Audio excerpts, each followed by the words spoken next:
A estas alturas, prácticamente nada de lo que diga Donald Trump puede ser tomado como una mera amenaza, menos como una simple advertencia, sí como una total realidad.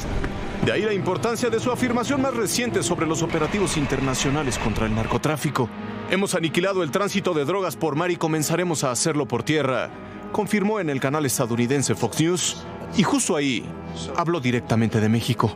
We've knocked out 97% of the drugs coming in by water, and we are going to start now hitting land with regard to the cartels. The cartels are running Mexico. It's very, very sad to watch and see what's happened to that country, but the cartels are running, and they're killing 250, 300,000 people in our country every single year. El presidente de los Estados Unidos mencionó también a Cuba, destino del petróleo mexicano que inyecta vida a la dictadura de Díaz-Canel, disfrazado de ayuda humanitaria. Cuba no sobrevivirá, afirmó tajante Donald Trump. El mensaje recuerda aquel famoso dicho de "te digo Juan para que entiendas Pedro". But Cuba gives protection to Venezuela, and Venezuela gives Cuba money through oil. Yeah. And it's worked that way for a long time. You talked about... But it doesn't work that way anymore. So I don't know what Cuba's going to do. I think Cuba's going to fail. I don't think there are any alternatives. Además de la incursión estadounidense en Venezuela y la presión sobre Cuba, Trump también habló sobre el régimen iraní y las protestas antigubernamentales que alcanzaron ya 12 días consecutivos en Teherán y otras ciudades. El discurso del mandatario estadounidense contra 3 de las dictaduras mundiales es de cuidado. Más preocupante aún es que otra vez, ahora sin rodeos y con total claridad, el nombre de México aparezca totalmente relacionado con carteles de la droga y regímenes autoritarios. Raciel Cruz Salazar, Fuerza Informativa. Bueno, queda la llamada y se pospuso, de hecho, se aplazó, digamos, el inicio de la mañanera este lunes por la conversación entre el presidente de Estados Unidos, Donald Trump, la presidenta Claudia Sheinbaum, que había solicitado esta comunicación, que a decir del propio relato de la presidenta, pues no salió del todo bien, 15 minutos. Y adiós, Sergio Sarmiento. Sergio, ¿cómo Manuel, estás? siempre es un gusto. Qué gusto, muy buenas noches. Roberto Gil Suárez. Roberto, ¿cómo estás? Buenas noches, feliz año. Feliz año. Muy buenas noches, Jorge Fernández. ¿Cómo te va? Roberto, un placer, como siempre. Muy buenas noches. ¿Cómo? Porque además hay un montón de frentes abiertos entre México y Estados Unidos, Sergio. A mí lo que me sorprende es que todas las llamadas de la presidenta con el presidente Trump salen muy bien. Todo fue una gran conversación, fue maravilloso. No hay absolutamente ningún problema. Nunca sabemos realmente cuáles son los acuerdos que hay, pero pues después de estas maravillosas llamadas empezamos a ver, por ejemplo, la entrega a Estados Unidos de decenas de reos que estaban en cárceles mexicanas, muchos de ellos, de hecho creo que casi todos ciudadanos mexicanos, sin proceso de extradición. Después nos enteramos con que, a pesar de que el secretario de Economía, Marcelo Ebrard, había justamente cuestionado los aranceles de Donald Trump, de repente pues empezamos a ponerles aranceles a los productos de China. En fin, hemos visto que pues súbitamente México toma toda una serie de decisiones que nos dijeron que no se iban a tomar. Está bien, me parece, pero algo está pasando en esas conversaciones de lo que no nos estamos enterando. Lo que sí sabemos es que pues este fin de semana el presidente Trump dijo que pues que estaba pensando hacer ataques en tierra para combatir a los cárteles mexicanos. Y reiteró lo que ya ha dicho varias veces. Lo ha dicho muchas veces, que el gobierno está controlando que los cárteles controlan el gobierno mexicano. Se mantiene esa posición. Yo siempre he dicho que de los puntos positivos de la presidenta Sheinbaum, y he sido muy crítico de ella, es que ha logrado mantener una relación sensata, por lo menos, con el presidente de los Estados Unidos, Donald Trump. Pero en este caso me llama poderosamente la atención que tenemos el reporte de la presidenta sobre lo que se trató, diciendo que todo estuvo muy bien, que fue una gran conversación, que le pidió nuevamente ayuda para enviar tropas, que dijo que no, y que le dijo que está en contra de considerar como terroristas a los narcos. Pero curiosamente es la primera vez en que no hay un reporte ni de la Casa Blanca ni del Departamento de Estado sobre lo que realmente se discutió. ¿Ni un tuit? Nada. De Donald Trump, ni un tuit. Roberto. Yo creo que sí lo hubo, porque estamos evaluando la llamada en función de lo que declaró la presidenta en la mañanera, pero hubo una llamada previa. Claro. la de el secretario de Estado Marco Rubio con el canciller mexicano Juan Ramón de la Fuente. Y ahí creo que la verbalización es diametralmente distinta. Mientras el secretario Rubio en el boletín oficial que emitieron habló de narcoterrorismo, de fentanilo, de resultados tangibles, que esperaba resultados tangibles. Del otro lado hablamos concretas de comercio, hablamos de soberanía, de cooperación. Cuando dos aliados no usan la misma verbalización es porque no están de acuerdo en lo fundamental. Cuando no es un problema de comunicación, sino es un problema político, es un problema de entendimiento en lo fundamental. Yo no creo que la presidenta, por lo menos en mi experiencia, no creo que en una llamada de 15 minutos, un lunes por la mañana, se resuelva un asunto tan grave como lo que dijo el presidente Trump y la respuesta de la presidenta. Me imagino que eso es un proceso de muchos intercambios diplomáticos, de muchos encuentros, de compromisos tangibles, como dice el boletín de la Secretaría de Estado, y además de procesos de evaluación constante. Creo que no debemos de dejarnos ir por el balance de la llamada de hoy, sino qué es lo que los representantes de la agenda de la relación bilateral convinieron. Y no se hablan esos dos boletines. Ahora, la llamada de hoy, en teoría, debía servir para arreglar algo de esto que se ha venido diciendo en las últimas semanas y de este boletín que menciona, esta comunicación oficial. Son dos mundos diametralmente distintos. A decir de la presidenta y de su relato, la llamada no sirvió para eso, porque el presidente habló con ella 15 minutos, tenía otras cosas que hacer, dijo la presidenta, y por eso cortó la comunicación cuando iban a entrarle al tema de comercio y migración. Le dijo, eso lo platicamos después. Una llamada que ella pidió el viernes, que se la aceptan, con una llamada de por medio entre los dos cancilleres. Incluso, a ver, ella da la instrucción, de que hablaran Rubio, que hablara Juan Ramón de la Fuente con Marco Rubio. La reunión, la conversación con Marco Rubio tiene que haber salido muy mal, por lo que dice el propio comunicado del departamento, el boletín del Departamento de Estado, el tema de resultados. Demandamos, dice, seguimos la lucha contra los narcoterroristas, etcétera, etcétera, y demandamos resultados tangibles. Quiere decir que todavía no hay resultados tangibles. ¿Qué quiere decir resultados tangibles? La traducción es: hay que ir más allá de lo que ha ido México en términos de seguridad, porque el comunicado del Departamento de Estado lo único que habla es de seguridad, no habla ni de comercio ni de ningún otro tema. ¿Y qué decir? Ya nos cansamos de palabras, queremos resultados tangibles. Quiere decir que se puedan tocar, que puedan ser reales. Y ese creo que es el punto. Y yo no sé si la presidenta ya había pedido desde el viernes, pero después de la reunión con Marco Rubio, cuando se confirma de la conversación de la Fuente con Marco Rubio, cuando se confirma la plática con Trump. Ayer apenas anunciaron que se iba a retrasar la mañanera porque tenían la plática con Trump el lunes. Y por lo que se ve tampoco hubo nada, ¿no? Me imagino que hay diferencias profundas cuando la presidenta, me imagino, comienza a explicarle a Donald Trump que no están de acuerdo con lo que ocurrió en Venezuela. Me imagino que mucho diálogo no pudo haber. Y si ya no se pusieron de acuerdo el canciller con el secretario de Estado, es muy difícil que lo pueda hacer en una plática de 15 minutos la presidenta con Donald Trump. En una llamada, que no es una relación. Voy a compararla. Un personaje que yo creo que está bastante peor que la presidenta Sheinbaum, que es Gustavo Petro, tuvo una llamada de prácticamente una hora para tratar de ver las cosas. Y esa sí fue cordial, porque ahí sí lo sabemos por lo que señaló el propio Donald Trump después de la llamada. Derivó hasta en invitación a la Casa Blanca y en un cambio en el discurso que iba a dar que dio Gustavo Petro. Si no lo detienen, para allá. Ahora, desde un punto de vista, a mí una cosa que me llamó la atención, además de esta conversación de la que en realidad no sabemos gran cosa, es una declaración de Chris Wright, el secretario de Energía de los Estados Unidos, que dijo en una entrevista con CBS que por lo pronto Estados Unidos no tiene objeciones para que México le siga regalando petróleo a Cuba. Y de hecho, en algún punto señala Chris Wright, que me pareció muy interesante, no queremos que se desplome el régimen cubano. queremos poder influir sobre el régimen cubano. Esto significaría pues que le están dando luz verde a la presidenta Sheinbaum para que siga regalando el petróleo mexicano a Cuba sin tener los problemas que han tenido los buques cisterna venezolanos.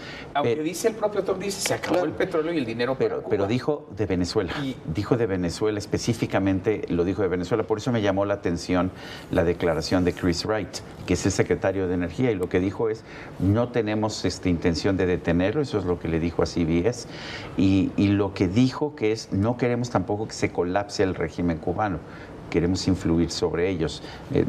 Me llamó la atención. Claro, nosotros los mexicanos deberíamos tener otra actitud. Nosotros sí queremos que el petróleo pues ¿por qué diablos va el gobierno mexicano a regalar petróleo a Cuba, no? Yo creo que esa es la pregunta central. Según los datos que se han publicado recientemente, le estamos regalando 12,300 barriles diarios a Cuba. Y no sabemos bajo qué condiciones ni a qué precio. Condiciones. Esto significa, si hacemos la multiplicación de esos 12,300 barriles diarios a $56 el barril, precio de la mezcla mexicana del petróleo, por 365 días, le estamos regalando 4,500 millones de pesos anuales a Cuba. El 44% de las importaciones provienen de México. Ya superamos no solamente a Venezuela, sino también a Rusia. Ya ni sus socios ideológicos los están ayudando. O sea, somos el soporte de la Somos el soporte de una dictadura que además nos aleja de nuestro principal socio comercial, políticamente hablando. Nos aleja de muchas cosas. ¿Qué le debemos a Cuba? Como qué le debíamos a Venezuela. ¿Por qué Andrés Manuel López Obrador y la presidenta Sheinbaum no condenaron el fraude electoral y hasta están defendiendo a Maduro en la cárcel? ¿Qué le deben? ¿Qué le debe la 4T? ¿Qué le debe Morena a Cuba, a Nicaragua? ¿Qué le debe a esos dictadores bananeros? Es la gran pregunta que nos estamos haciendo, nos tenemos que hacer, pero con nuestro dinero. Multipliquemos cuántos litros de gasolina o dividamos cuántos litros de gasolina se pueden comprar con 4,400 millones de pesos. Hace unos meses los agricultores estaban peleando por un subsidio al diésel. No, pero además, es que no son cubanos. Estás hablando es que no son de los barriles de crudo, pero después están los derivados. Claro. A ver, solamente entre mayo y agosto del año pasado hubo un pico, hubo 56 embarques en 3 meses. El último embarque fue apenas el 5 de enero. 86,000 barriles. No, fue apenas el 5 de enero. Entonces, tienes una situación, hoy tú lo dabas hace unos minutos, se divulgó la información, le hemos metido 2,000 millones de pesos, el IMSS, para hospedaje, alimentación y transporte, fuera de los salarios. Alimentación, hospedaje y transporte para médicos cubanos, que es un esquema que también es muy delicado. Entonces, a mí me llamó mucho la atención del secretario de Energía de los Estados Unidos, porque parece entrar un poco en cortocircuito con lo que viene diciendo Rubio, lo que dice Donald Trump. Habrá que ver qué es lo que ocurre en los próximos días. Pero sea esa o no la posición del gobierno de Estados Unidos, me parece que es una posición de alto riesgo. Yo lo escribía hoy, es jugar con fuego, literalmente, en una coyuntura muy difícil donde, como tú dices, no ganamos nada, ¿no? Nada. Ahora, esto no parece mejor. Estás mandando, la deuda de los proveedores de Pemex, la estás mandando hasta 2035. 8 años. En lugar de pagar esa deuda y poder permitir que esas cientos de empresas pequeñas, medianas, grandes puedan trabajar con sobrevivan. La deuda de 2025 de proveedores de Pemex es de 30,000 millones. La deuda de 2025, 30,000. 4,000 millones a Cuba. O sea, un poquito más del 10%. ¿A cuántas empresas proveedoras de Pemex pudieron haber aliviado con esos 4,000 millones de pesos. Pensemos en las pymes, en las micro. Están quebrando las empresas. Están quebrando. Importantes. Typhoon está en quiebra, pero hay otras empresas que simple y sencillamente ya no tienen forma de pagar sus nóminas. Y las pequeñas más. Tabasco tienes un problema, Tabasco, Campeche, un problema económico. Veracruz, un problema Minatitlán, Tampico, donde tiene espacio de influencia. Pero yo me quiero regresar un poquito antes a la llamada de hoy. La presidenta revela en la mañanera que le preguntó Trump sobre su posición sobre Venezuela y que ella le dijo muy enfáticamente, es que tengo una constitución y la constitución me prohíbe avalar intervenciones militares. Intervenciones extranjeras. Extranjeras. Es decir, cuando para unas cosas sí la Constitución importa. No importa para la reforma judicial, la podemos cambiar en 24 horas. No importa para reconocer las determinaciones de la Comisión Interamericana de Derechos Humanos, pero sí importa para avalar estas narcotiranías. Porque Venezuela está siendo expedientado judicialmente Maduro, porque no solamente era una tiranía autocrática que perseguía a los opositores y tenía a un mundo de gente en la cárcel, sino que además se dedicaba al trasiego de drogas. Era un régimen criminal. Un hub para el tráfico de drogas del continente. Entonces, nos queremos adherir nuestra política internacional sobre la base de nuestros principios constitucionales es meternos a la cama, con todo respeto, con tiranos, criminales, autócratas y además que viven del presupuesto y de los ingresos de otros países. Utilizando el paraguas de la Constitución. Porque además diciendo que eso es por la soberanía. Claro. Entonces resulta que,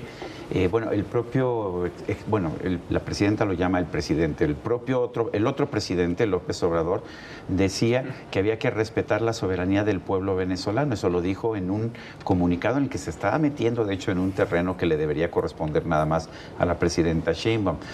Pero ¿cuál soberanía del pueblo venezolano si cuando el pueblo venezolano expresó su voluntad en las urnas el 28 de julio de 2024, lo que hizo Maduro es robarse la elección, pero además abiertamente? Claro. No, él prometió que iba a entregar las actas, la ley dice que tiene que haber actas para validar el proceso y nunca se entregaron las actas y nadie dijo nada. Determinación de los pueblos, ya habían decidido los venezolanos a quién no querían. Ahora, déjenme para cerrar.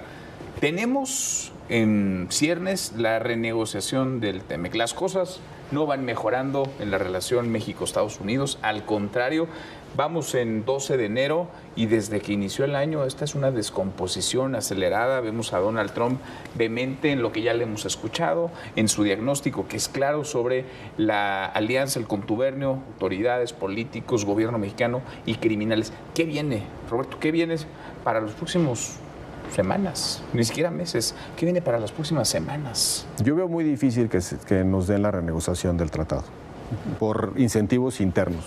Yo creo eso.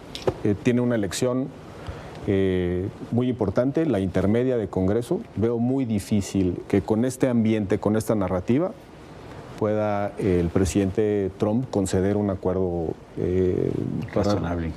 ¿Y les importa más la seguridad? Lo decías, Jorge. Se habla de seguridad que el comercio. Mira, si va a haber, yo coincido con Roberto, yo veo difícil que haya un resultado de una renegociación acabada antes de las elecciones intermedias de los Estados Unidos y luego viene la nuestra y yo no sé si tendrán interés en regalar la renegociación o no. Va a ser un proceso y les interesa la seguridad y yo me quedo con la frase de Marco Rubio, el Departamento de Estado, es así, una frase oficial. Resultados, queremos resultados tangibles en la lucha contra el narcoterrorismo. Eso es lo que dice el comunicado. Si estás demandando resultados tangibles, es que sientes que no tienen resultados tangibles.